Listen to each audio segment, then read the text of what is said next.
সুপ্রিয় শিক্ষার্থীরা, আসসালামু আলাইকুম। আমি মোহাম্মদ মাসুদুর রহমান, প্রভাষক পদার্থবিজ্ঞান, রাজধানী আইডিয়াল কলেজ। আজকে আমি আরো একটা ক্লাস নিয়ে হাজির হয়েছি, চ্যাপ্টার 4 অর্থাৎ গতিসূত্র নিয়ে। এর মৌখিক যে অংশটা গত ক্লাসগুলোতে আমি করিয়েছি, আজকে তোমাদের আমি কৌণিক গতি সম্পর্কে একটা ধারণা দেব।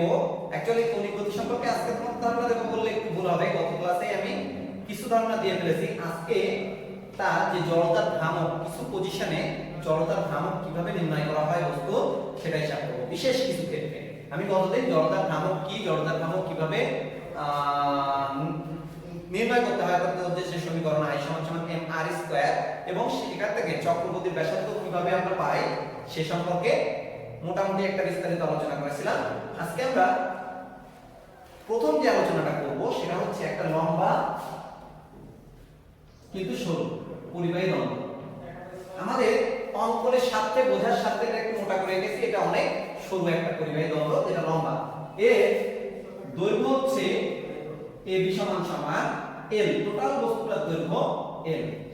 আর গত ক্লাসে আমি তোমাদের আরো একটা জিনিস বলেছিলাম যে ঘূর্ণনাক্ষ। তো এর ঘূর্ণনাক্ষটা একদম এর মিডল পয়েন্ট বরাবর, অর্থাৎ এইটা মনে করো সেই দ্বন্দ্ব, এটা ঠিক মাঝখানে একটা ঘূর্ণনাক্ষ আছে, এটাকে কেন্দ্র করে সে এইভাবে ঘুরছে, যেভাবে ঘুরছে ওটাকে কেন্দ্র করে। ওকে, বস্তুটা ঘুরছে, ফলে আমরা বলতে পারি এই পাশে আছে L/2, এই পাশে আছে L/2।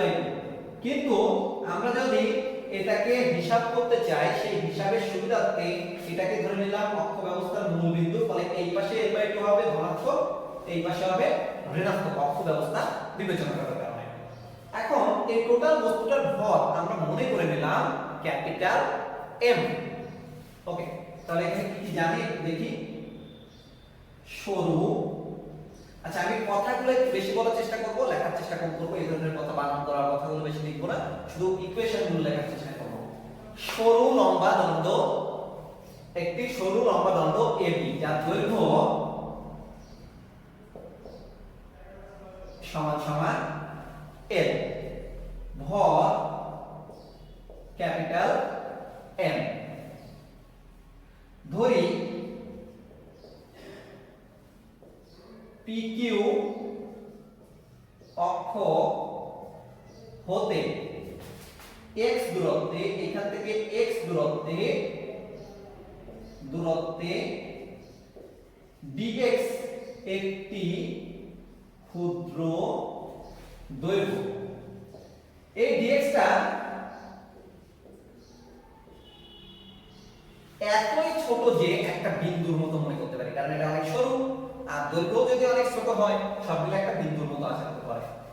ওকে, এখন এই যে বস্তুটা dx দূরত্বে, অক্ষ থেকে x দূরত্বে ক্ষুদ্র একটা dx দৈর্ঘ্যের অংশ আছে, এই অংশটার ভর অবশ্যই টোটাল বস্তু অপেক্ষা কম হবে, ফলে সেই ভরটাকে আমরা dm মনে করে দিলাম। তাহলে dx অংশের ভর হবে dm। নিশ্চয়ই এখানে কারো আপত্তি নেই। এখন বস্তুটার L দৈর্ঘ্যের ভর যদি ক্যাপিটাল M হয়, তাহলে বলতো একক দৈর্ঘ্যের ভর কত হবে? মনে রাখবা, কোনো কিছু যদি একক হয় তাহলে সেটা ভাগে যায়। একক দৈর্ঘ্যের ভর মানে ভর ডিভাইডেড বাই দৈর্ঘ্য। একক সময়ে বেগ ডিভাইডেড বাই সময়, অর্থাৎ যেটা একক হয় সেটা সাধারণত ভাগে যায়, এইভাবে যেগুলো করা হয়। আর অথবা ঐকিক নিয়মে যেতে পারো, L দৈর্ঘ্যের ভর ক্যাপিটাল M, তাহলে 1 দৈর্ঘ্যের ভর capital M divided by L। সুতরাং আমরা বলতে পারি বস্তুর একক দৈর্ঘ্যের ভর হবে M ডিভাইডেড বাই L। এটা বিবেচনা করলে বস্তুর dx দৈর্ঘ্যের ভর হওয়া উচিত, যেটাকে আমরা dm নাম দিয়েছি। এই dm টা অবশ্যই কি হবে? একক দৈর্ঘ্যের ভর গুণ dx। এতে কারো সন্দেহ হওয়ার কোনো কারণ নেই। একক দৈর্ঘ্যের ভর এটা, তাহলে dx দৈর্ঘ্যের ভর এটা। যদি এইটুকুতে বুঝতে কারো অসুবিধা থাকে, আমি উপরে একটু ঐকিক নিয়ম করে তোমাদেরকে দেখিয়ে দেব, তবে তোমরা এইভাবে লেখার চেষ্টা করবে যে L দৈর্ঘ্যের ভর সমান সমান ক্যাপিটাল এম। সুতরাং একক দৈর্ঘ্যের ভর L divided by M divided by L। সুতরাং dx দৈর্ঘ্যের ভর M divided by L into dx। আশা করি ব্যাপারটা নিয়ে তোমাদের আর কোনো কনফিউশন নেই। তাহলে আমরা একক দৈর্ঘ্যের ভর যেটা সেটা পেয়ে গেলাম। দেখা যাক এখন আমরা কি পাই। আমাদের এখন যে কাজটা সেটা হচ্ছে জড়তার ভ্রামক নির্ণয় করা। তো অ্যাকচুয়ালি আমরা dx একটা ক্ষুদ্র অংশ কেন ধরলাম? টোটাল বস্তুটার জড়তার ভ্রামক নির্ণয় করা কাজটা এতটা সহজ নয় যে আমরা ধরবো সাথে সাথে হয়ে যাবে। এই কারণে আমরা যে কাজটা করেছি সেটা হচ্ছে টোটাল বস্তুটার ক্ষুদ্র একটা অংশ ধরে তার জড়তার ভ্রামক নির্ণয় করব। আর আমরা জানি দেখো ছোট্ট ছোট্ট অসংখ্য ক্ষুদ্র অংশের সমষ্টি এই পুরো বস্তুটা। আর ইন্টিগ্রেশনের নিয়ম অনুসারে আমরা জানি যে আমরা যখন ইন্টিগ্রেশন অফ dx করি তার মানে ওই যে বস্তুটার যে ক্ষুদ্র ক্ষুদ্র অসংখ্য dx আছে এই dx গুলো যোগ করি। এইজন্য ইন্টিগ্রেশনকে বাংলায় বলা হয় যোগজীকরণ। অর্থাৎ আমরা যদি এই ক্ষুদ্র dx অংশের কি বের করে আমাদের জড়তার ভ্রামক বের করে সেটাকে a থেকে b পর্যন্ত অর্থাৎ a বিন্দু থেকে b বিন্দু পর্যন্ত, যেটাকে আমরা যদি অক্ষ ব্যবস্থার সাপেক্ষে বলি -L/2 থেকে +L/2 পর্যন্ত ইন্টিগ্রেশন করি, তাহলে আমরা পুরো বস্তুটা কি পাবো? জড়তার ভ্রামক পাবো। তাহলে আমরা বলতে পারি ক্ষুদ্র যে অংশ তার জন্য জড়তার ভ্রামক হবে জড়তার ভ্রামকের সংজ্ঞা হচ্ছে ভর অর্থাৎ dm ইনটু মধ্যবর্তী দূরত্বের স্কয়ার। অক্ষ থেকে যে দূরত্ব লম্ব দূরত্ব তার স্কয়ার, অক্ষ থেকে লম্ব দূরত্ব x, তাহলে x স্কয়ার। অর্থাৎ আমরা বলতেই পারি x স্কয়ার dm। এইটুকু কথা নিয়ে আশা করি কারো সন্দেহ নেই। এখন আমরা dm এর মানটা বের করেছি, ওটা এখানে একটু ইনপুট করে দেব, x square into m divided by l dx। আমরা নিচের অংশ মুছে দিলাম। তাহলে এখানে আমরা বলতে পারবো m divided by l x square dx। যেহেতু m ডিভাইডেড বাই l এটা কনস্ট্যান্ট, কারণ টোটাল বস্তুর ভর টোটাল বস্তুর দৈর্ঘ্য কনস্ট্যান্ট, এটা পরিবর্তন হচ্ছে না এখানে, তাই এটা আলাদা রেখে দিলাম, কারণ ইন্টিগ্রেশন করার সময় একে বাইরে এনে তারপর ইন্টিগ্রেশন করতে হবে। তো আমরা যদি বলি di এটাকে আমি ইন্টিগ্রেশন করব কোথা থেকে? এই -L/2 থেকে +L/2 পর্যন্ত। তাহলে কিন্তু আমরা সম্পূর্ণ যে বস্তুটা সেই বস্তুটার জড়তার ভ্রামক পাবো। তো এটাকে যদি আমরা এইভাবে ইন্টিগ্রেশন করি এবং সেই যে di এর মানটা এখানে বসিয়ে দিই, তাহলে কিন্তু আমাদের আসল কাজটা হয়ে যায়। অর্থাৎ আমরা এটাকে একটু মুছে দেই, কারণ আমাদের আসল যে ব্যাপারটা সেটা আমাদের হয়ে গেছে। আমরা চাইলে এটাও মুছে দিতে পারি, এর আর কোনো ব্যবহার আপাতত আমাদের হাতে নেই। দেখা যাক এর পরের লাইনটাই আমরা কি পাই। m ডিভাইডেড বাই l যেহেতু কনস্ট্যান্ট, তাহলে এটাকে আমরা বাইরে আনলাম। আনার পরে এখানে কি হচ্ছে? থাকে হচ্ছে x স্কয়ার dx। যেহেতু এটাকে বাইরে এনেছি, এখনো কিন্তু আমার এখানে -L/2 থেকে +L/2 পর্যন্ত আছে। আমরা এখন ইন্টিগ্রেশন করার কাজটা করব। ধ্রুবককে বাইরে এনে ফেলেছি। ইন্টিগ্রেশনের রুলস অনুসারে তোমাদের নিশ্চয়ই মনে আছে যে x স্কয়ার কে যখন ইন্টিগ্রেশন করব, অর্থাৎ x to the power n কে ইন্টিগ্রেশন করলে x to the power n+1 divided by n+1। তো 2+1 বলার কোনো দরকার নেই, একবারে কিউব, আর এখানে 3 লিখে দিলেই চলবে। আর যেহেতু লিমিট এখনো বসানো হয়নি, লিমিট গুলো থেকে যাবে, আপার লিমিট উপরে লোয়ার লিমিট নিচে। m ডিভাইডেড বাই l, এখানে আমরা যদি লিমিট বসাই তার আগে একটা ছোট্ট কাজ করি, এই 3 যেহেতু ধ্রুবক বা কনস্ট্যান্ট, ওটাকে বাইরে এনে বসায় রাখি, কারণ ওর ওখানে কোনো লেনাদেনা নেই, ওখানে শুধু চলকের সাথে লিমিটের সম্পর্ক। চলকটা ভিতরে আছে অর্থাৎ x কিউব, সেটার সাথে আমরা আপার লিমিট আর লোয়ার লিমিটটা বসাবো। অর্থাৎ l/2 এর উপরে কিউব প্রথম ধাপে, সূত্রের মাইনাস, আর -L/2 তার উপরে কিউব। আমরা টোটালটাকে একটা থার্ড ব্র্যাকেট দিয়ে ঘিরে দিলাম যেন আমাদের এর সাথে মিশে না যায়। উপর থেকে মুছে দিই, কারণ এদের আর কোনো দরকার নেই। দেখা যাক মুছে দিলে কি হয়। Divided by 3l, m divided by 3l, m থাকলো ক্যাপিটাল M, 3l ও থাকলো। আর ওখানে হচ্ছে l কিউব ডিভাইডেড বাই 8, এই মাইনাস, আর এই মাইনাসকে কিউব করলে একটা মাইনাস আসে, ওই মাইনাস আর এই মাইনাস মিলে একটা প্লাস, আর এখান থেকে l কিউব ডিভাইডেড বাই 8।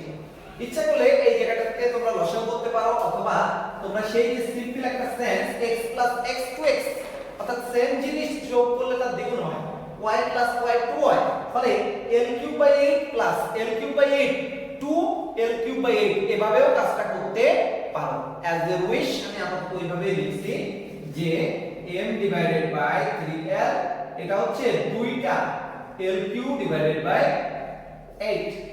তো এটা কেটে থাকে 4, এখানে থাকছে m l cube divided by 12, m একটা l কেটে যায়, থাকে m l square divided by 12।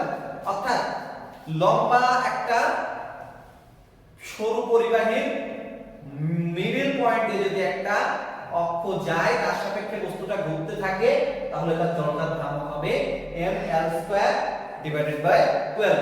যেহেতু m কনস্ট্যান্ট, l কনস্ট্যান্ট, এই জন্য এটা কনস্ট্যান্ট, কিন্তু এই দুটোর যে কোনো একটা যদি পরিবর্তন হয়ে যায়, জড়তার ভ্রামকও বদলে যাবে। এছাড়া চক্রবর্তী ব্যাসার্ধ যদি k হয়, তবে আবার উক্ত অক্ষের সাপেক্ষে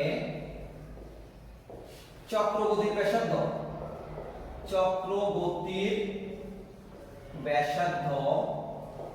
যদি k হয়, তবে কি হবে, i সমান সমান m k স্কয়ার হবে। নিশ্চয়ই এই ব্যাপারটাতে তোমাদের কোনো কনফিউশন নেই।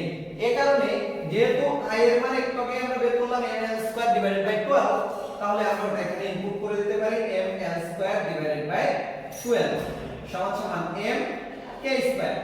উভয় পাশে ক্যাপিটাল M যদি উঠে যায়, তাহলে k স্কয়ারের মান আসে l স্কয়ার বাই 12, অর্থাৎ আমরা বলতে পারি k সমান সমান √ l স্কয়ার বাই 12, অর্থাৎ l এর রুট স্কয়ার যদি উঠিয়ে দিই আমরা,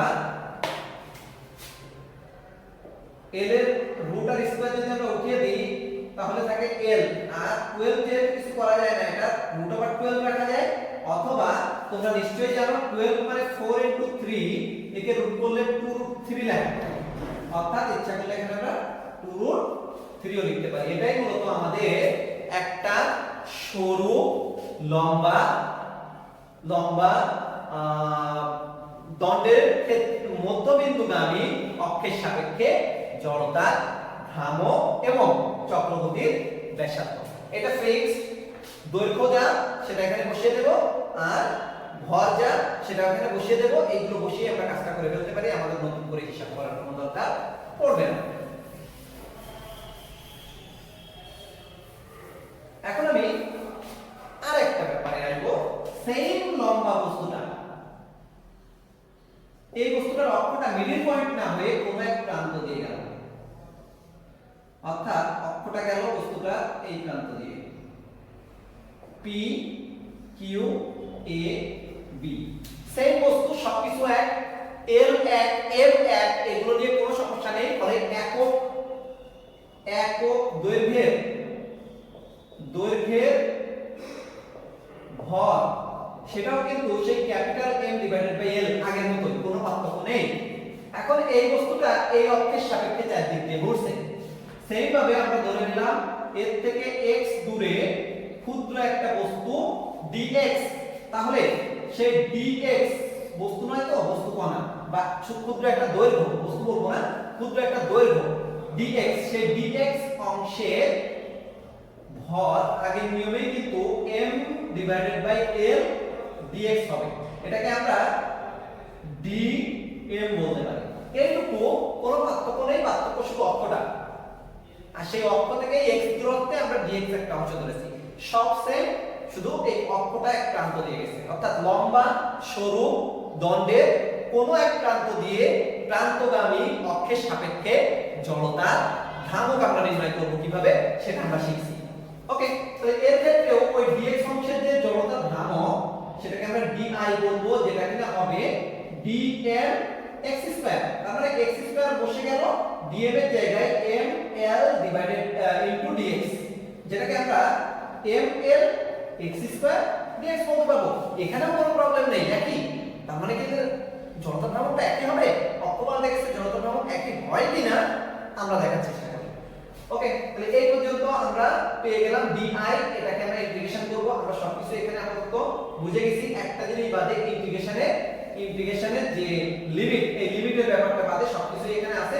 লিমিটটা শেষ করে আমি চিত্রটা মুছে দেব। তার আগে বলি এখানে আমরা কি করব, i বের করব, অর্থাৎ সমগ্র বস্তুটার জড়তার ভ্রামক নির্ণয় করব। সেই কারণে আমরা ইন্টিগ্রেশন করব কাকে, ক্ষুদ্র যে di, ক্ষুদ্র একটা অংশের যে জড়তার ভ্রামক, এটাকে ইন্টিগ্রেশন করব। কোথা থেকে কোন পর্যন্ত? যেহেতু সমগ্র বস্তুটার দৈর্ঘ্য ছিল বা দণ্ডটার দৈর্ঘ্য ছিল l, তাহলে আগে আমরা মিডল পয়েন্টে অক্ষ ব্যবস্থা ছিল বলে ডান পাশে ছিল l/2, বাম পাশে ছিল l/2। কিন্তু অক্ষ ব্যবস্থা হিসাব করার জন্য যেহেতু এটাকে মূল বিন্দু অর্থাৎ 0 ধরতে হয়েছিল, তাই ডান পাশে +l/2, বাম পাশে আমরা -l/2 ধরেছিলাম। কিন্তু এখন একটা প্রান্তে আছে, বলে যে প্রান্তে আছে তাকে যদি আমি মূল বিন্দু ধরি, এর ডান পাশে বলি আর বাম পাশে বলি, আমাদের কিন্তু আমরা যেহেতু এটা ডান পাশে গেছে ডান পাশে ধরলাম, বাম পাশে হলেও কিন্তু একই রেজাল্ট দেবে, কোনো টেনশনের কিছু নেই। ঠিক আছে, তাহলে এই যে অংশটা আছে এইটাকে আমরা +l ধরতে বাধ্য হব, অর্থাৎ এই বিন্দুটাকে আমরা +l বলতে বাধ্য হব। অর্থাৎ 0 থেকে l পর্যন্ত এই সীমায় আমাদের ইন্টিগ্রেশনটা করতে হবে। পার্থক্যটা শুধু এইখানে, আর সবকিছুই আগের মতোই। অক্ষ সরে যাওয়ার কারণে শুধু এই সীমাটা চেঞ্জ হবে, আর কোনো চেঞ্জ হবে না। তারপরে কি হচ্ছে দেখা যাক, কিছু পরিবর্তন হয় কি হয় না। di এর মানটা যদি আমরা এখানে ইনপুট করি m/l x² dx, যেহেতু m/l এটা কনস্ট্যান্ট, এটাকে আমরা বাইরে নিয়ে চলে আসবো।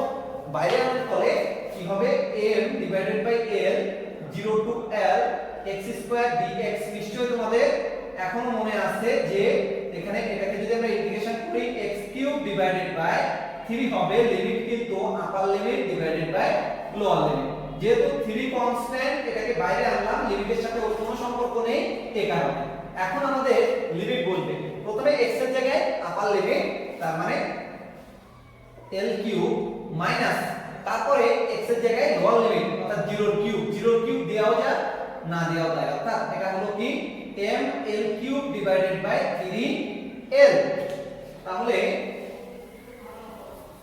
উপর থেকে একটু মুছে আমি উপরে আসি, i এর মান কত হবে, l কেটে একটা l² উপরে থাকবে, l³ এর সাথে l কেটে, তাহলে ml² ডিভাইডেড বাই 3।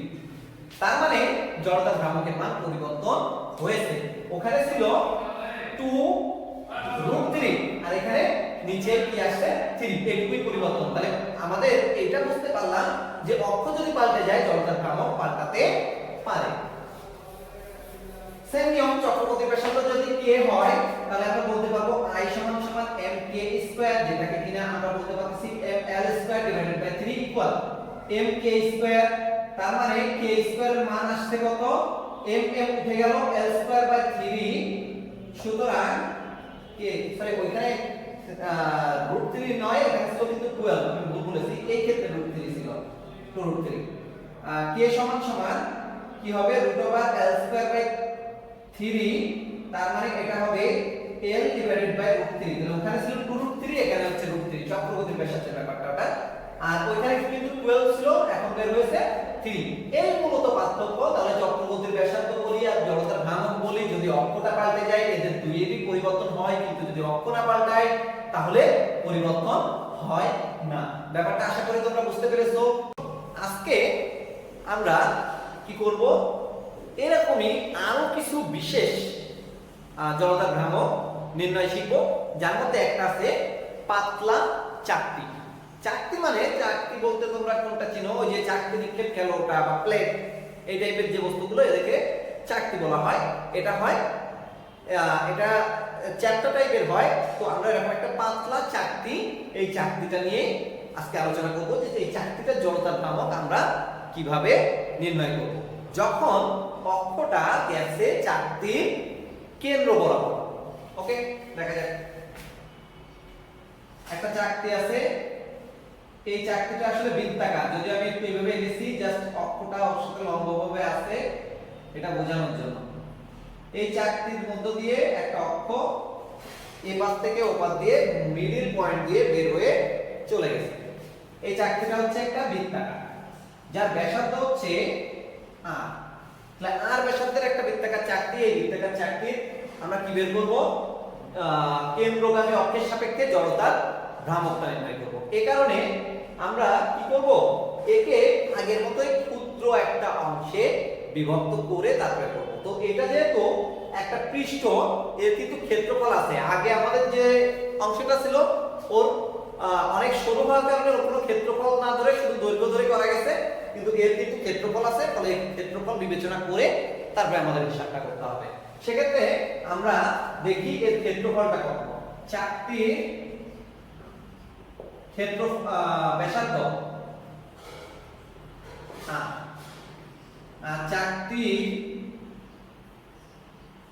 চাকতির ভর ধরে নিলাম ক্যাপিটাল এম, আগের দিনের মতোই। সুতরাং চাকতির কি হবে? ক্ষেত্রফল, চাকতির ক্ষেত্রফল হবে পাই আর স্কয়ার। আশা করি এই পর্যন্ত কারো কোনো সমস্যা হওয়ার কোনো কারণ নেই। এখন যদি চাকতির ক্ষেত্রফল এটা হয়, তাহলে প্রতি একক ক্ষেত্রফলে ভর কত হবে?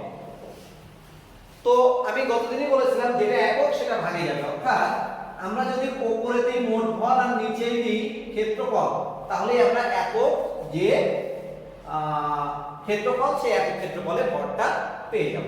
এখন আমরা আগে যেহেতু দৈর্ঘ্য ছিল ক্ষুদ্র একটা দৈর্ঘ্য বিবেচনা করেছিলাম, এই যেহেতু ক্ষেত্রফল আছে আমরা ক্ষুদ্র একটা দৈর্ঘ্য না ক্ষুদ্র একটা ক্ষেত্র বিবেচনা করব। ধরে নিলাম এই চাকতি থেকে চাকতির যে কেন্দ্র, এই কেন্দ্র বরাবর যে অক্ষ আছে, অক্ষ থেকে x দূরত্বে ক্ষুদ্র একটা বৃত্তাকার রিং আছে, একটা বৃত্তাকার রিং আছে। এই বৃত্তাকার রিংটা তোমার হচ্ছে ব্যাসার্ধ হচ্ছে x এবং এটার পুরুত্ব খুবই কম, যদিও আমি বোঝানোর জন্য একটু পুরু করে এঁকেছি, এই পুরুত্বটা খুবই কম। সেই পুরুত্বটা হচ্ছে ক্ষুদ্র একটা দৈর্ঘ্য dx এর সমান, আগের মতোই। অর্থাৎ এই যে আমাদের চাকতিটার কেন্দ্রগামী যে অক্ষ, অক্ষ থেকে x দূরত্বে ক্ষুদ্র dx পুরুত্বের একটা রিং আছে। এই রিংটার ভর dm। ফলে আমি আবারও বলছি এর যে জড়তার ভ্রামক এটা কিন্তু হবে এই dm ইনটু যেহেতু অক্ষ থেকে দূরত্ব x স্কয়ার আগের দিনের মতোই। ফলে আমরা এখন আগে dm এর মানটা বের করে তারপরে হিসাব নিকাশ করব। ওটা এখানে লিখছি না, আমরা এখানে লিখব, আগে থেকে তোমাদেরকে বোঝার সুবিধার্থে আমি বলে নিলাম। তো এখন আমরা কি করব? ওই dx যে ক্ষুদ্র পুরুত্ব বিশিষ্ট রিং, এই রিং এর ক্ষেত্রফলটাকে বের করব। সেই ক্ষেত্রফলের জন্য ভরটা আমরা হিসাব করব। তো আগে আমরা ওই অংশের ক্ষেত্রফলটা বের করি। এখন কথা হচ্ছে এরকম একটা রিং এর ক্ষেত্রফল আমরা আগে কখনো নির্ণয় করিনি সম্ভবত, যদি করে থাকো সেটা ভালো, তবে যেহেতু করিনি আমি ধরে নিলাম করিনি, এই জন্য আমি সেটা নির্ণয় করা শেখাবো। তো যদি কিছুটা পুরু, সে সামান্য পুরু হোক আর অনেক পুরু হোক, কিছুটা পুরু একটা রিং থাকে, এই রিংটা ওই পৃষ্ঠটার ক্ষেত্রফল হবে, দেখো এই রিংটাকে যদি আমি এইভাবে এখান থেকে তুলে আনতে পারতাম, এটাকে কেটে দিতে পারতাম, দিয়ে সোজা করতে পারতাম, তাহলে আমি অবশ্যই এরকম একটা অংশ দেখতাম যা দৈর্ঘ্য হতো এই রিংটার পরিধির সমান, মানে x, আর প্রস্থ হতো, সরি পরিধি তো x না, পরিধির সমান অর্থাৎ 2 পাই x, আর প্রস্থ হতো এই যে ক্ষুদ্র যে পুরুত্ব, এটাই হলো তার পুরুত্ব। এটাকে কেটে আমরা সোজা করলে এরকম একটা রেখা পেতাম, যা দৈর্ঘ্য হলো এই পুরো যে রিং, এই রিং এর পরিধি এর সমান, আর ক্ষুদ্র প্রস্থ হতো dx। তো এটা যেহেতু অনেকটা একটা আয়তাকার অংশের মতো, তাই এর ক্ষেত্রফল হবে 2 পাই x dx। আশা করি বুঝতে পেরেছো, এটা বিশ্লেষণ করার দরকার নেই, আমরা ডাইরেক্ট লিখে দেব 2 পাই x dx। ক্ষুদ্র তার আগে একটু ধরবো। ধরি অক্ষ হতে x দূরত্বে ক্ষুদ্র dx পুরুত্বে একটি বৃত্তাকার রিং বিদ্যমান। রিং এর ক্ষেত্রফল, রিং এর ক্ষেত্রফল হবে, এখনই তোমাদেরকে শিখিয়েছি যে পরিধি হওয়ার কথা 2 পাই r, কিন্তু ব্যাসার্ধ যেহেতু x, 2 পাই x তার সাথে হবে পুরুত্ব গুণ, তাহলে 2 পাই x dx, এটাই হচ্ছে রিং এর ক্ষেত্রফল। তাহলে আমার টোটাল যে ক্ষেত্রফল, এই টোটাল ক্ষেত্রফলের জন্য ভর ছিল m। এখন একক ক্ষেত্রফলের ভর ছিল m divided by pi r square. তাহলে এই ক্ষেত্রফলের জন্য ভর হবে আগের নিয়মে, এই একক ক্ষেত্রফলের সাথে এটা কি হবে, গুণ হবে।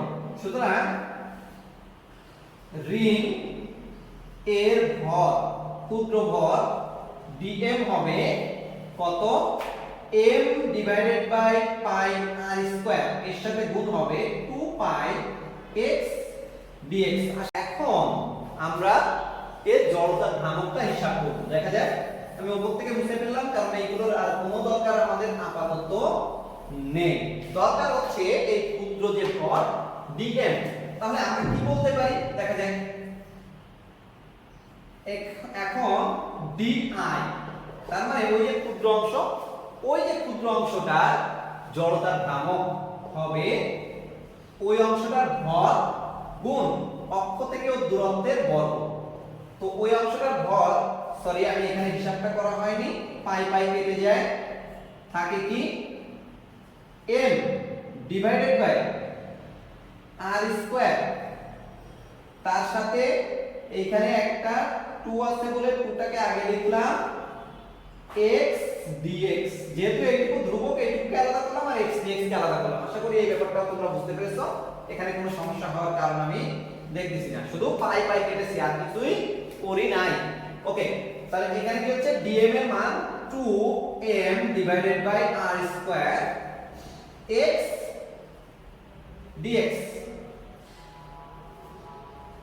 কিন্তু এটা কিন্তু আমরা dm এর মান বসালাম, এখন এর সাথে কিন্তু একটা x স্কয়ার গুণ অবস্থায় আছে, এটা এখন মুছে দিতে পারি। এখন কি হচ্ছে 2m বাই r স্কয়ার, এটা কনস্ট্যান্ট থেকে গেল, x স্কয়ার আর x গুণ করলে x cube divided by x, এটাই হচ্ছে আমাদের di এর মান। এখন আমাদের কাজ হবে এটাকে ইন্টিগ্রেশন করে সমগ্র বস্তুটার জন্য কি বের করা, জড়তার ভ্রামক নির্ণয় করা। তো ইন্টিগ্রেশন করার জন্য আমরা যে কাজটা করব, i equal integration of di। সমস্যা হচ্ছে আমরা কি সীমায় ইন্টিগ্রেশনটা করব। দেখো অক্ষ যেহেতু এটা, এটাই কিন্তু আমাদের সেই জিরো বিন্দু। এখন আমরা কি এই প্রান্ত থেকে এই প্রান্ত পর্যন্ত ইন্টিগ্রেশন করব নাকি কোন পর্যন্ত করব, এই বিষয়টা নিয়ে আমাদের এখন একটা কনফিউশন চলে আসবে। কারণ এতক্ষণ যেগুলো করছিলাম দন্ডের ক্ষেত্রে একদম দন্ডের এই প্রান্ত থেকে এই প্রান্ত পর্যন্ত করছিলাম, কিন্তু এক্ষেত্রে আসলে আমরা যখন এইটুকু ক্ষুদ্র একটা অংশ ধরে নিছি, তাহলে এরকম অসংখ্য ক্ষুদ্র ক্ষুদ্র অংশ যদি ব্যাসার্ধ বরাবর ধরে নিই, তাহলে আমরা জড়তার ভ্রামক পাবো সম্পূর্ণ বস্তুর। কারণ এই ক্ষুদ্র অংশের জন্য কিন্তু আমি শুধু এইটুকু জড়তার ভ্রামক পাচ্ছি না, এই চারপাশ জুড়ে জড়তার ভ্রামক পাচ্ছি, ফলে এই ক্ষুদ্র অংশের জন্য 4-5টা পাবো, এই ক্ষুদ্র অংশের জন্য 4-5টা পাবো। ফলে আমি একটা ব্যাসার্ধ বরাবর যদি আমরা পুরো ইন্টিগ্রেশনটা করি, তাহলে এটা শুধু ওই ব্যাসার্ধ বরাবর নয়, ওই ব্যাসার্ধ সমান দৈর্ঘ্যে চারপাশ জুড়ে পুরো বস্তুটার জড়তার ভ্রামক নির্ণয় করা হয়ে যাবে। এই কারণে আমরা এখানে কি করব, ইন্টিগ্রেশনটা করব 0 থেকে r পর্যন্ত। অর্থাৎ এই 0 থেকে r পর্যন্ত ইন্টিগ্রেশন করলে এটা শুধু এইটুকু ইন্টিগ্রেশন হবে না, বরং পুরো বস্তুটার ইন্টিগ্রেশন হয়ে যাবে। ফলে আমাদের ইন্টিগ্রেশনের সীমাটা হবে 0 থেকে r। আশা করি এই ব্যাপারটাও তোমাদের কাছে মোটামুটি ক্লিয়ার। এখন আমরা 0 থেকে r di এর যে মানটা, এই মানটা এখানে বসাবো।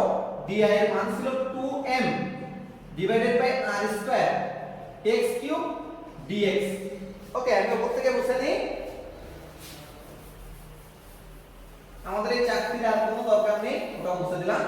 আমরা ইন্টিগ্রেশনটা করব তার আগে অবশ্যই এখান থেকে আমাদের যে ধ্রুবকটা বা কনস্ট্যান্টটা আছে ওটাকে বাইরে নিয়ে আসি। 2m divided by r square, তাহলে থাকে 0 থেকে r পর্যন্ত x³ dx। 2m divided by r square, এটাকে যদি আমরা ইন্টিগ্রেশন করি, ইন্টিগ্রেশনের রেজাল্ট আসবে অবশ্যই x⁴ ডিভাইডেড বাই 4।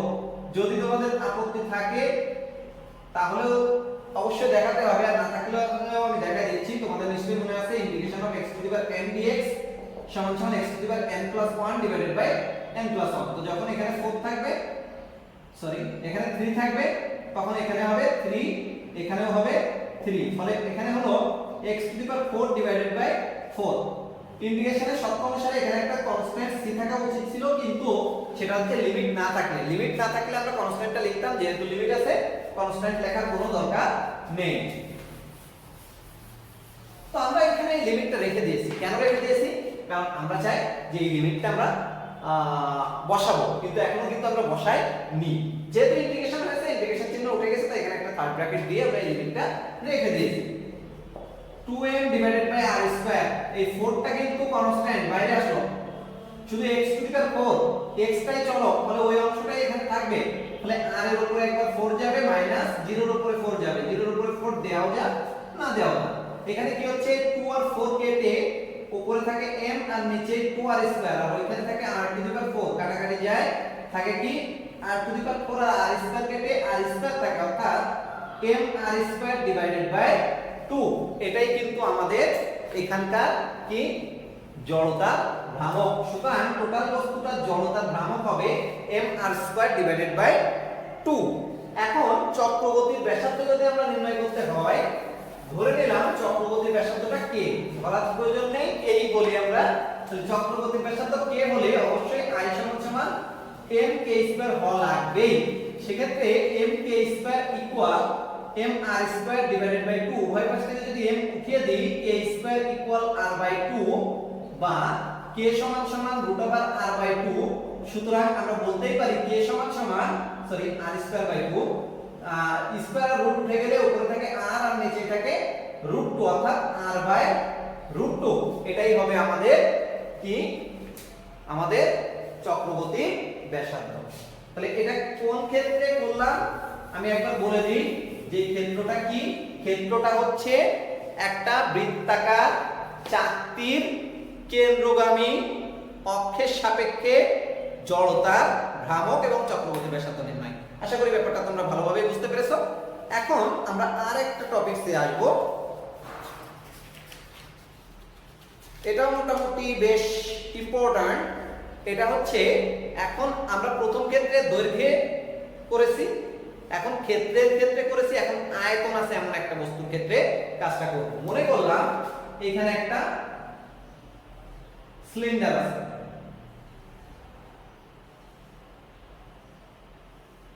এই সিলিন্ডারটা ভূমির ব্যাসার্ধ r, অর্থাৎ এইখানেও r এইখানেও r, এবং উচ্চতা অর্থাৎ এই শীর্ষবিন্দু থেকে পাদবিন্দু পর্যন্ত যে দূরত্ব সেটা ধরে নিলাম এই। তাহলে সিলিন্ডারের উচ্চতা এবং ব্যাসার্ধ আমাদের জানা।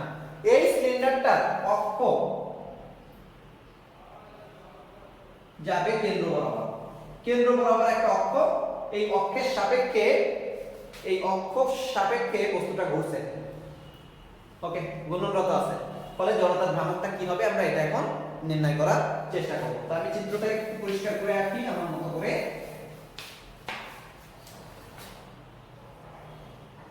বোঝার সুবিধার্থে ওটা বৃত্ত না এঁকে একটু উপবৃত্তাকার এঁকে দিলাম এবং ছোট করে দিলাম আমাদের সুবিধার্থে। এই হচ্ছে আমাদের সেই অক্ষটা। আচ্ছা, অক্ষটা একটা রেখাই দিলাম। এই আমাদের অক্ষ, অক্ষের নাম দিতেও পারো না দিলেও হবে, PQ মনে করলাম সেই অক্ষ।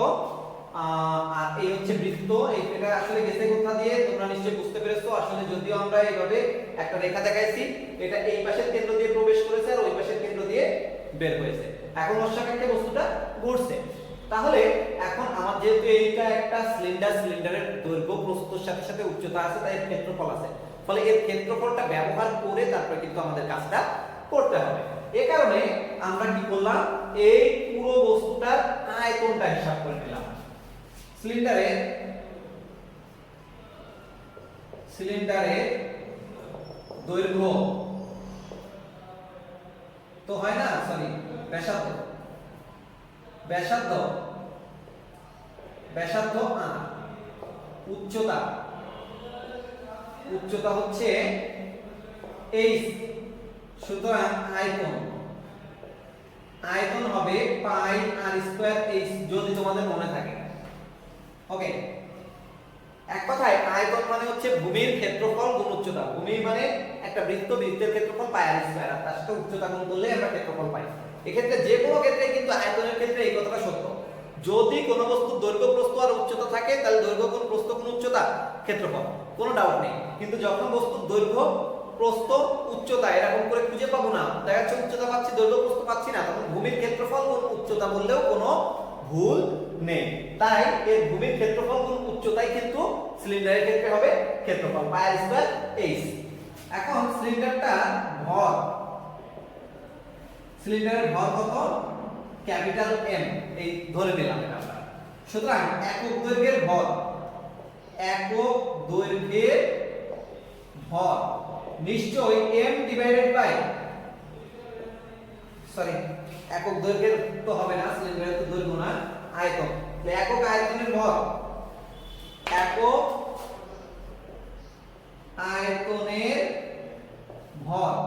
তাহলে টোটাল ভর ডিভাইডেড বাই আয়তন।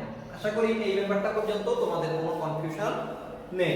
এখন আমরা সেম নিয়মে ক্ষুদ্র একটা অংশ ধরে তাকে আমরা তার যে জড়তার ভ্রামক এটা বের করব, করার পর ওই জড়তার যে ভ্রামক, ওই জড়তার ভ্রামকটার সাহায্যে আমরা যে কাজটা করব সেটা হচ্ছে এই সম্পূর্ণ বস্তুটা জড়তার ভ্রামক নির্ণয় করব ইন্টিগ্রেশনের মাধ্যমে। তো এটা করার জন্য আমরা যে কাজটা করব, ধরে নিলাম এই অক্ষ থেকে কিছু দূরে ক্ষুদ্র একটা dx পুরুত্বের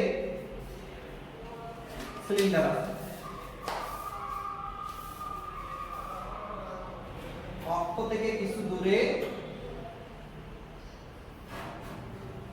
ক্ষুদ্র একটা dx পুরুত্বের সিলিন্ডার কল্পনা করে নিলাম। সেই দূরত্বটা হচ্ছে x, অক্ষ হতে x দূরত্বে ক্ষুদ্র একটা পুরুত্বের সিলিন্ডার আছে, যে হচ্ছে কি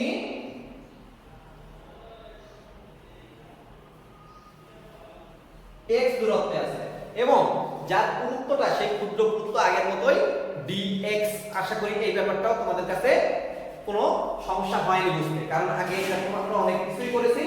এই কারণে এই ক্ষুদ্র যে dx, এই পুরুত্বের যে সিলিন্ডার, এই সিলিন্ডারের ভরটা আমরা বের করব। যেহেতু টোটাল সিলিন্ডারের তুলনায় এটা ছোট, তাই এর ভরটাও হবে ছোট, তাই এটা dm। ধরি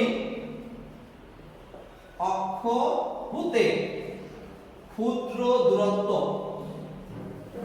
x দূরত্বে